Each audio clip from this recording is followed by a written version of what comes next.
Hank woke up to find his phone showing 10 missed calls and an equal number of voicemails. He didn't recognize the area code. After several run-ins with Chinese robo-marketing spam calls, he set his phone to send unknown numbers to voicemail. Beijing Betty usually didn't leave messages. His daughters weren't up yet, so he started listening to messages. That's when he learned that his wife, Randy, had not been in Jacksonville, Florida, to visit her parents and sister for the weekend, as she had told him. Instead, she was in the burn unit of a hospital in Boulder, Colorado. Hank was silent for a moment. His phone gave him news alerts. It was usually a nuisance, but spending time disabling the feature never seemed worth it. Something about fire stuck in his head. He realized he had seen a news headline with the words, "Fire in Boulder," when his phone screen came to life that morning. He went to his phone's homepage and saw a news headline, "Haunting wildfire destroys suburban Boulder overnight." Interesting. Hank would be the first to admit that sometimes he wasn't the sharpest tool in the shed, but he could really only think of one reason why his wife, Randy, in her 8th year of marriage, was lying about where she was going to spend the weekend. He deliberately slowed down. There's no point in rushing. He made coffee. The girls won't get up for at least another hour. He took the coffee to his wife's work area in the dining room and took her laptop. It turned out that he was now protected by a password that he did not know. But Randy was distracted and lazy, so he looked for the password written on some piece of paper and found it at the bottom of drawer of the small desk. Once he gained access, he discovered that she had not even closed her email browsers. She just turned off her computer, relying on her new password and obviously her confidence that Hank wouldn't invade her privacy. All the assumptions that existed in this family before this morning no longer apply, Hank thought. And so it was. Everything has changed. She met up with her ex-college boyfriend Josh Turner at his Boulder home on weekends while Josh's wife was away. This was the guy who broke Randy's heart by falling in love and marrying another woman.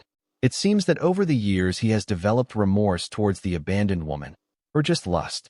The emails didn't have much detail, mostly just confirmation of arrival time. Hank assumed they poured their hearts out to each other over the phone. One interesting fact came to light. Her parents and sister knew and agreed to cover up her affair. This was not in emails, but in Facebook Messenger chats that were also open. They all thought she should have married Josh, whose family had money. Hank just froze, as if he was watching a car accident in slow motion and couldn't look away.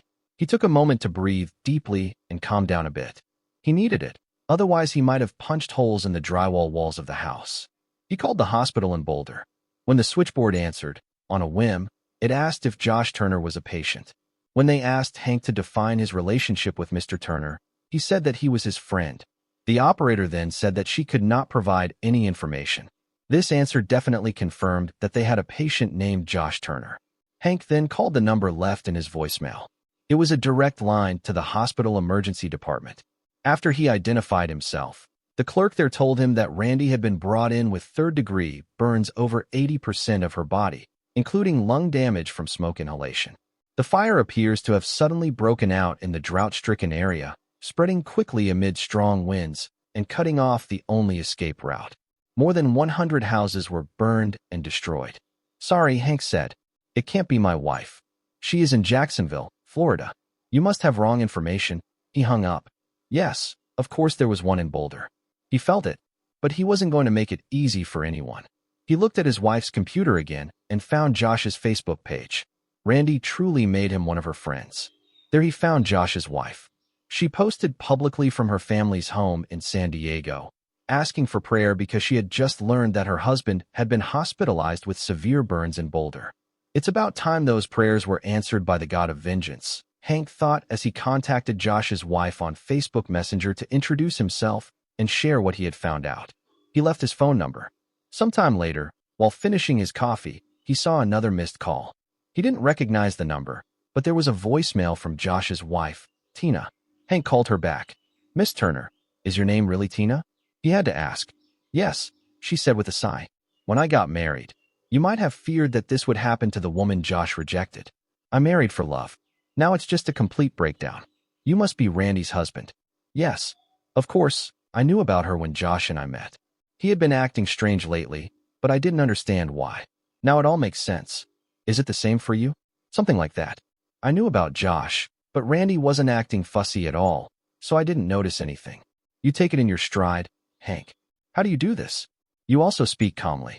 I'm taking pills, Tina said. Josh was badly burned. They've already put him in a medically induced coma. I lost my composure when I heard this. Now I'm just in shock, especially knowing the truth about what really happened. What is your wife's story? Badly burned. I don't know more. I told them it couldn't be her because my wife was in Florida. Tina giggled. About? The hospital calls again. Let me answer, and let's keep in touch.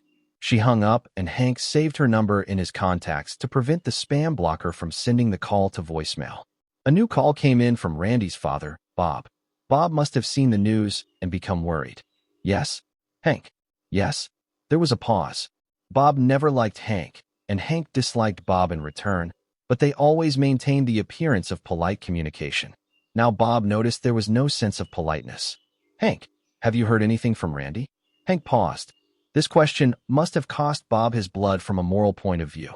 Why would I hear from her? She's upstairs in her old room, isn't she? Spends time with you, your obstinate wife, and your other stupid daughter.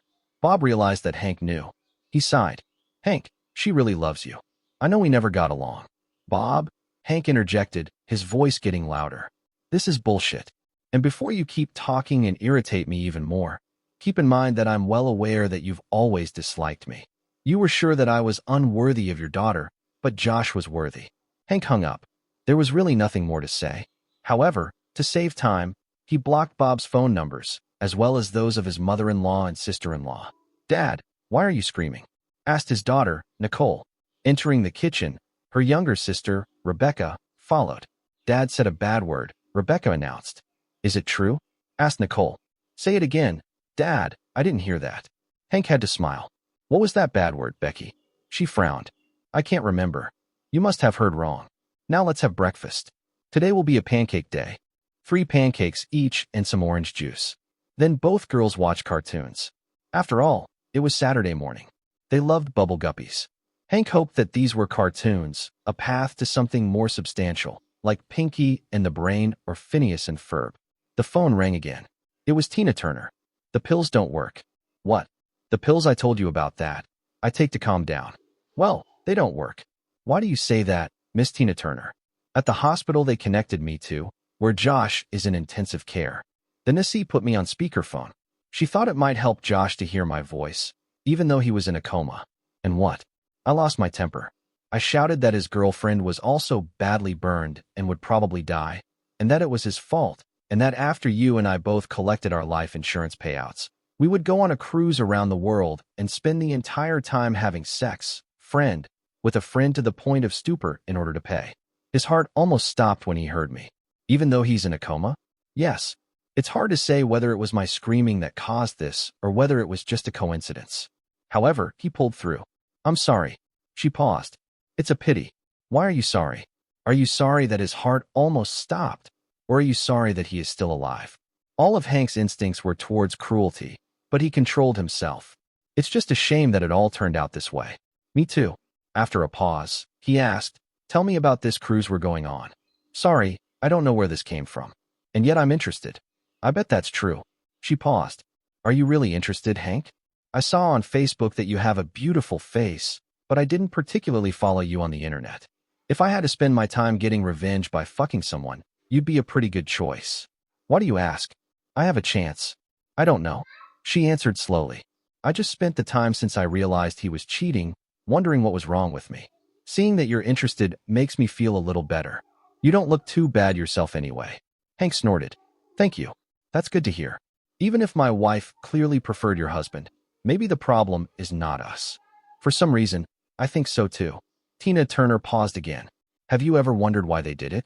I guess it was because they thought they could have sex on the side and get away with it. It sounds so simple. Well, what else? Tina said decisively. Listen, we both have a lot to process, but let's keep in touch. We are the only 2 people who understand what the other is feeling right now. Fine. Fine. I need to buy Bermuda shorts from Amazon for a cruise and swimming trunks. She giggled. At least you make me feel better. Maybe the pills worked. Get a cabin with a balcony. She giggled again. Bye. They hung up. Hank saw that he had another voicemail. It was the hospital again. He called back and connected with the nurse in Randy's room. She also turned on speakerphone. It must have been a different nurse than the one who cared for Josh, but they all seemed to be operating under the same set of industry medical guidelines. Mr. Henry Becker? Yes, I'm Nurse Young. We're on speakerphone now. I am in the burn intensive care unit of a hospital. Your wife is here. She is badly burned and is in a medically induced coma. She's next to me. We hope the sound of your voice can help, even if she is unconscious. Hank thought that after today, the hospital would have to update its standard procedures for dealing with a patient's family. But he had to ask, why do you think so? I wasn't there when they brought her. One of my girlfriends was there. She said that your wife had a death grip on her hand and did not let go until they realized that she was demanding. Call your husband. So sorry. Your wife fought the team with all the strength she had and did not allow them to do anything until they assured her that they would convey the message. Okay, too little too late, Hank thought. What should I say? Tell her everything that's on your heart, the nurse said naively. Okay, Hank thought. The game begins. Listen, you pathetic liar, he shouted at his wife on the phone.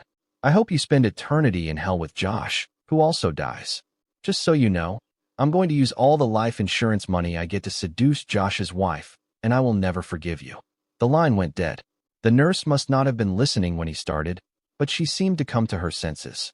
Hank realized that at this rate, he would not achieve his peace of mind goals. Someday he would probably feel some guilt for saying all that. But today was not that day. Dad, what does seduce mean? Becky asked, holding her teddy bear in her hands. My little ones. Oh, that means misleading someone. She considered this with a serious face. When will Mom return home? That's what really pissed him off, having to tell your daughters what's going on. He should have thought about it carefully, but he wasn't in the mood. As soon as she can, Becky returned to the living room. Hank watched as she plopped down in front of the TV. There was no way in hell he was going to take the girls to Colorado, to the hospital, to see their mother wrapped in bandages like a mummy, so they wouldn't have those memories. 30 minutes later, he had tickets for a week to Disneyland, a reservation at one of Mickey's hotels, and plane tickets. They left the next morning. Nicole will have to miss kindergarten for a bit, but so be it. As soon as he received the tickets, the hospital called back. It turned out that Randy had a heart attack and died. All efforts to save her were in vain. Hank asked when. This was right around the time he yelled at her. Maybe he would tell Tina to try yelling at Josh again. No, let her figure this out for herself. Hank ended up having to send Randy's health insurance information to the hospital to force them to give him death papers. He called the funeral home there and made arrangements for her cremation. With her burns, Hank thought he could get a discount, but they told him they were still going to charge him full price. He asked them to mail him the ashes after they returned from Disney. Once there, the girls were sad that their mom wasn't with them, but they refreshed themselves with plenty of sweets at the Bibbidi Bobbidi Boutique. Josh held out until Thursday. Tina wasn't yelling at him anymore, so maybe that helped him stick around. After his death, Tina returned to Colorado, living with friends because her house burned down. She acted like a noble widow for the sake of her children, she told Hank. She didn't tell them about Randy. Tina's kids were older than Hank's, and they knew their father had been hurt in the fire, so it would all be harder to ignore. Hank's girls had no idea. He will continue in this manner for some time, but still, not telling them anything bad about their mother was not easy. Shortly after they returned from Florida, the FedEx guy came to the door with 2 items that required a signature. The first was a letter from her relatives. The second was the box containing Randy's ashes. The letter asked for Randy's remains to be held in Randy's hometown of Florida if Hank did not want to make arrangements where he lived. They must have been calling someone, he realized. The letter lacked any apology for covering for Randy. This fact made the next decision easier. He hired one teenage girl in the neighborhood to babysit the children and left the girls telling the nanny about their trip to Disney, complete with showing them all their belongings and photos on the iPad. Hank then drove to a nearby national park. With a box of Randy's ashes packed into a bag slung over his shoulder, Hank headed to one of the farther areas of the park. It had deep cinder-block toilets instead of bathrooms. He took a photo of himself dumping the ashes into the latrine. As he walked back to the car, he wondered if maybe he should do some therapy, but the thing was, he wasn't angry anymore. Well, I wasn't angry enough to hit anyone. Destroying a reputation is a completely different matter. He posted a video on Facebook of himself dumping the ashes into a restroom, along with an explanation. Afterwards, he wondered if the National Park Service was going to issue him some kind of fine for polluting the cesspool. If so, he will gladly pay. He never contacted her family, but saw in the newspaper that they were having some kind of memorial service in Jacksonville without him or his daughters. He told the girls that mom had an accident while she was away and she wouldn't be coming back. They took it as he expected. Luckily, they had wonderful kindergarten teachers to help and support them. The life insurance payout was nice. Randy had more insurance than Hank thought. The insurance benefits made it easier to restructure his working life. He decided that his daughters needed more fresh air, especially in playgrounds where there were many children and pretty young mothers, many of whom were very sympathetic to his tragic story. He left out the part about Randy cheating. He wanted to be sympathized with, not pitted. Girls began to be invited to many playdates, to which mothers invited their cute single friends. Hank began to see a way forward. Hank never met Tina Turner, although they chatted on the phone from time to time. Subscribe to our channel so that your second chaff doesn't cheat on you, and go ahead and listen to the next story, because this story is nothing compared to the next one. If you're under 18, don't even think about listening to the next one.